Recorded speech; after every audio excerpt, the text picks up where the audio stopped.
I always thought love was supposed to make your life easier, not more complicated. I'm Mark, 31, a middle school science teacher, and until a few months ago, I was engaged to a woman I thought I knew better than anyone, Elena. She's the kind of woman who turns heads in grocery store lines, who writes thank you cards with loopy script, who asks the server's name because she actually cares. We met at a mutual friend's Halloween party.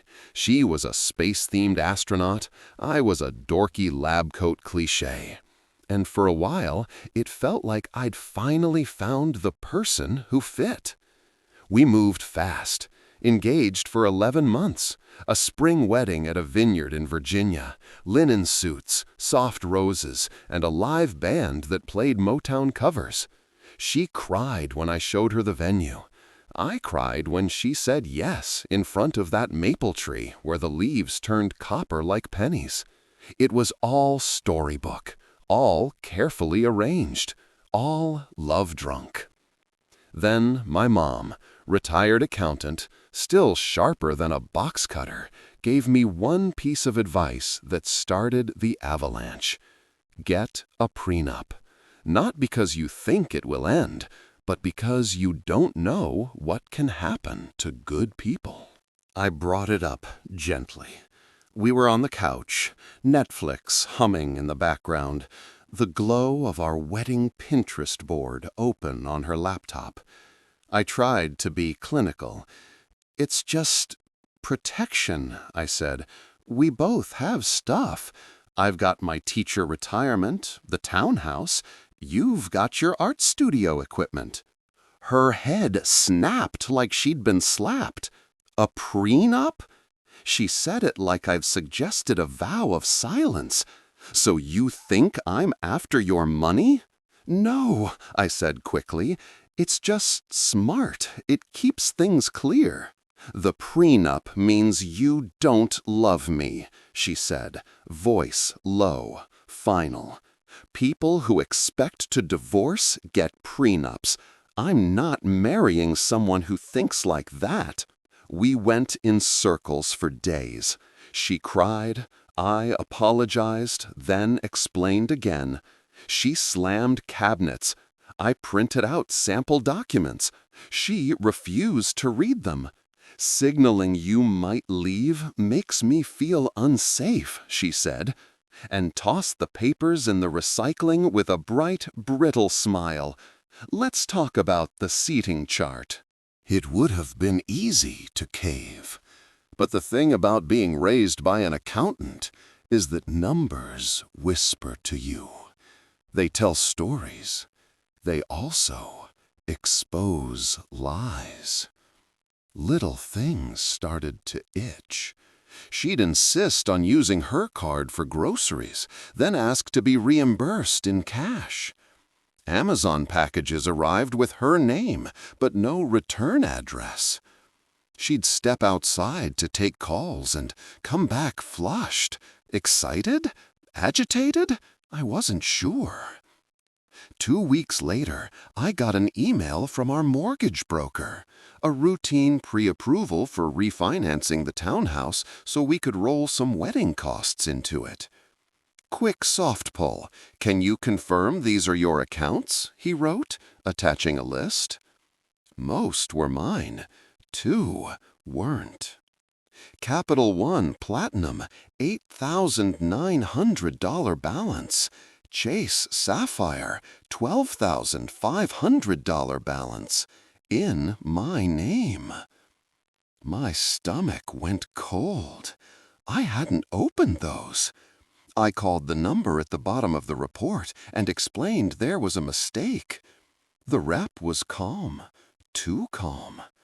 Sir, the applications were completed online from an IP address tied to your home. The cards were mailed to your address.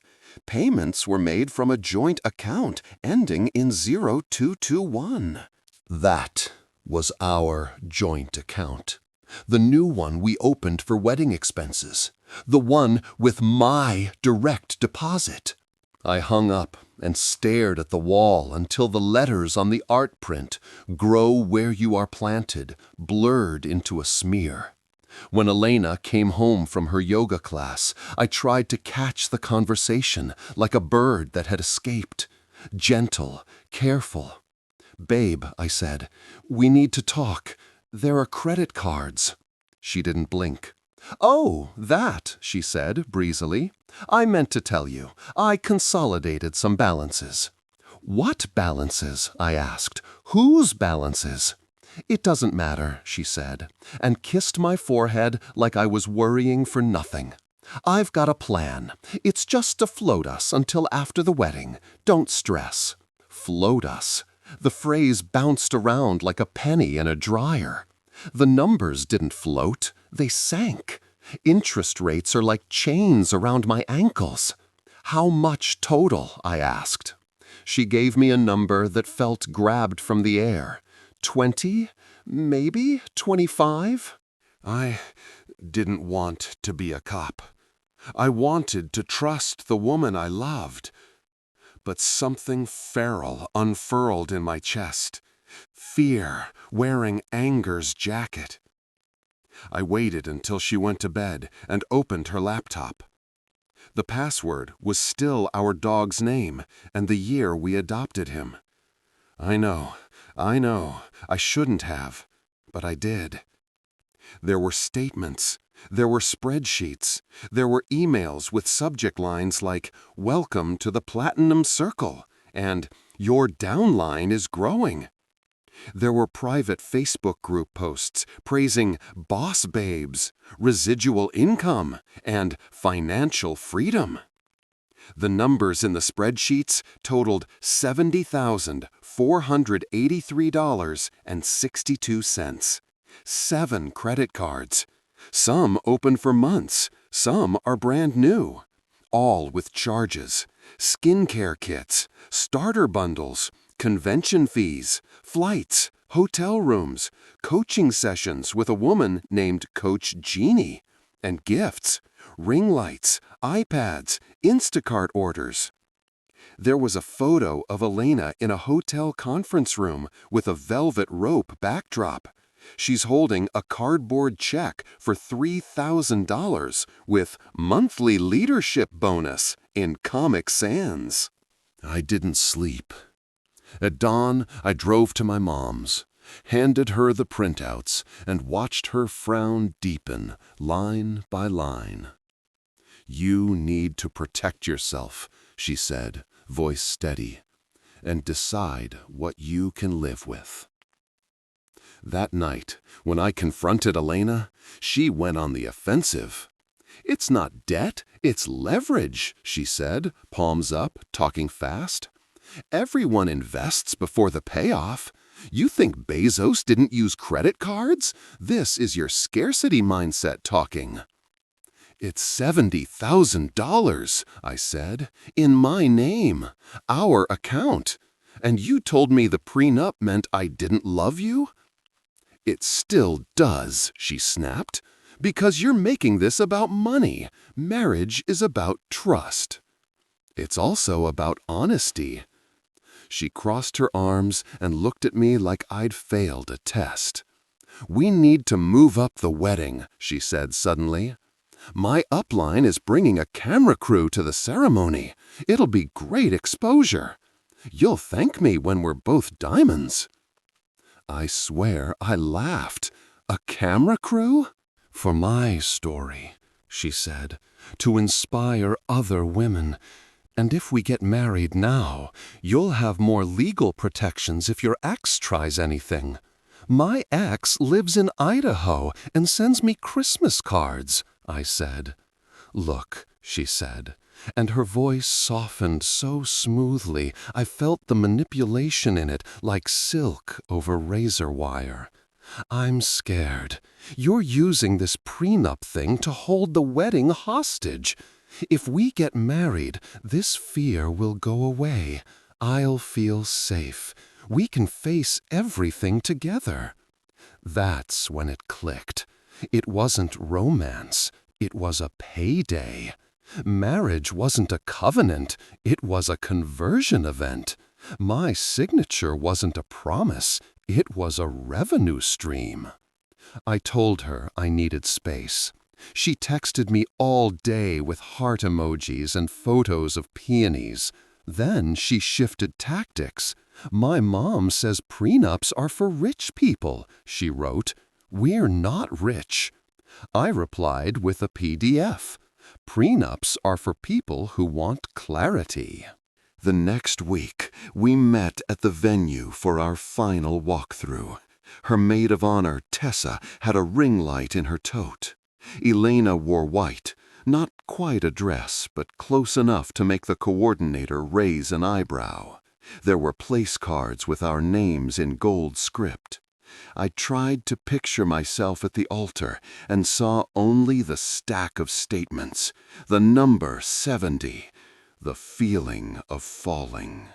"Before we sign anything with the venue," I said, "we need to sign the prenup." She stiffened. "You're ruining this." "I'm saving us." "You're saving yourself," she said.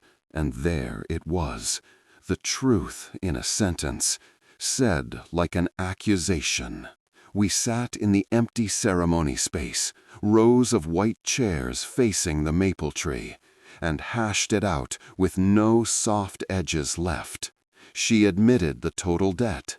She admitted opening cards in my name because it was easier. She swore she'd pay it off once her team duplicated. She said I was stuck in an employee mindset. She said love means taking risks. Love also means not gambling with someone else's future without asking, I said. Sign the prenup, disclose everything, freeze the cards, we move forward.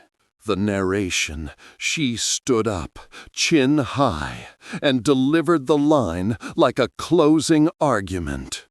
The prenup means you don't love me. The coordinator peeked in, saw our faces, and fled. We didn't end it then. I wish we had. Instead, she spun a new promise. "Let's talk after the rehearsal dinner," she said. "I'll think about it.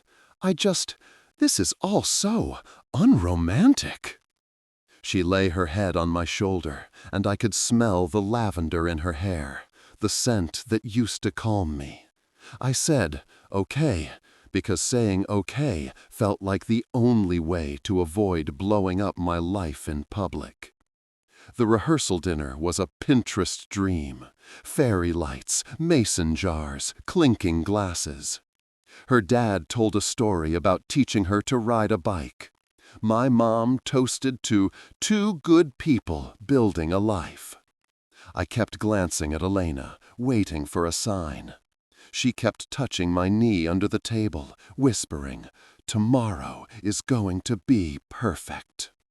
At 10 p.m., Tessa pulled out her phone and said, "Ladies, gather! Say, Boss Babe Bride!" A chorus of high voices echoed the phrase. The camera panned to me. "Mark, tell the world how lucky you are." I smiled like a man in a painting. Midnight. Elena knocked on my hotel room door with a garment bag and lip gloss on. "One last kiss," she whispered. I kissed her, and it felt like ending a movie you loved when you were 12. "Did you sign?" I asked softly. She blinked. "Sign? What?"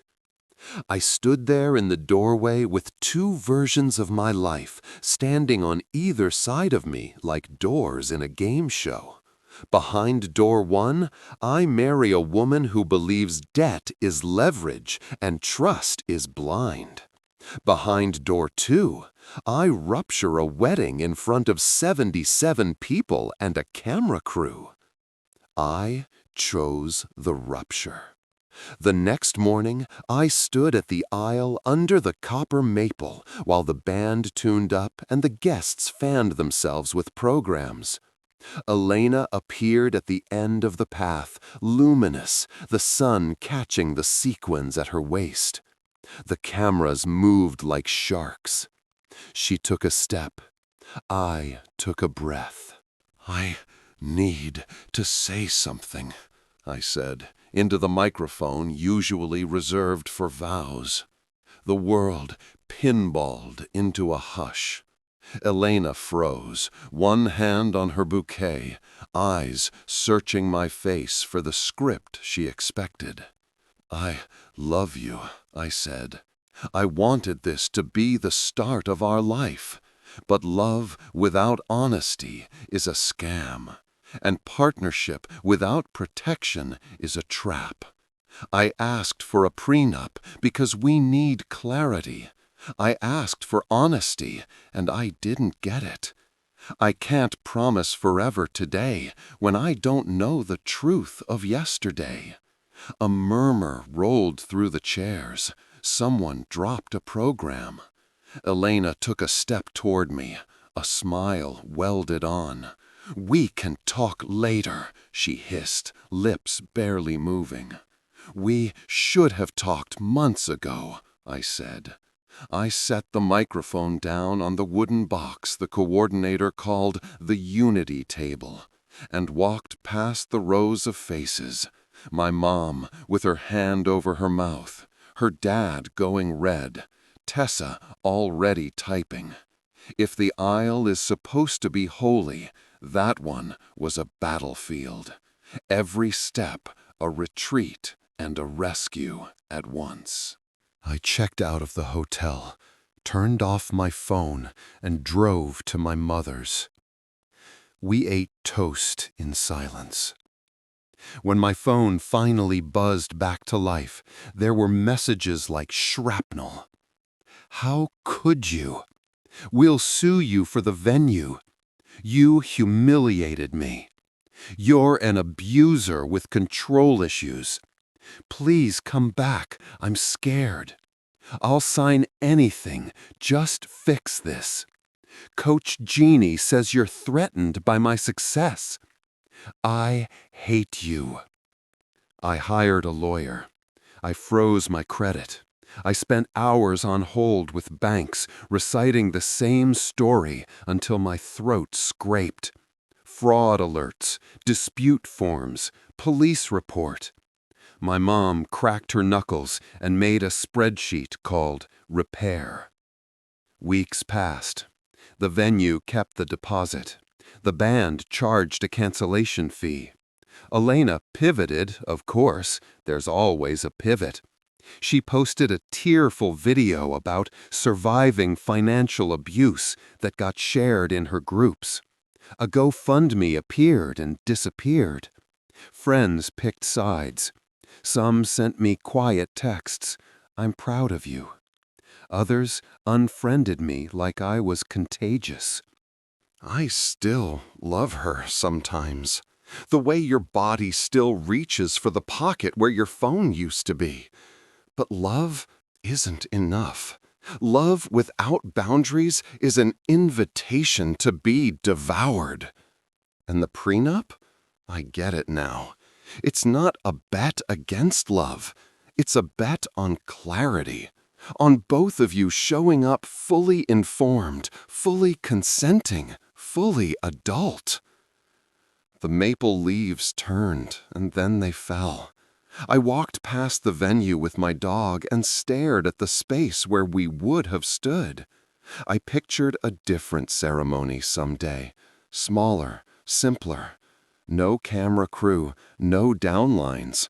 Just two people, two signatures, 3 words, and a promise that includes the boring parts: bank accounts, debt disclosures, plans, protections. If anyone asks why I left her at the aisle, I tell them the truth. I didn't. I left the debt, the manipulation, the idea that saying yes means surrendering your sanity. I chose to love myself enough to walk away. And if that makes me unromantic, then fine. I'll keep my romance, like my credit, in good standing.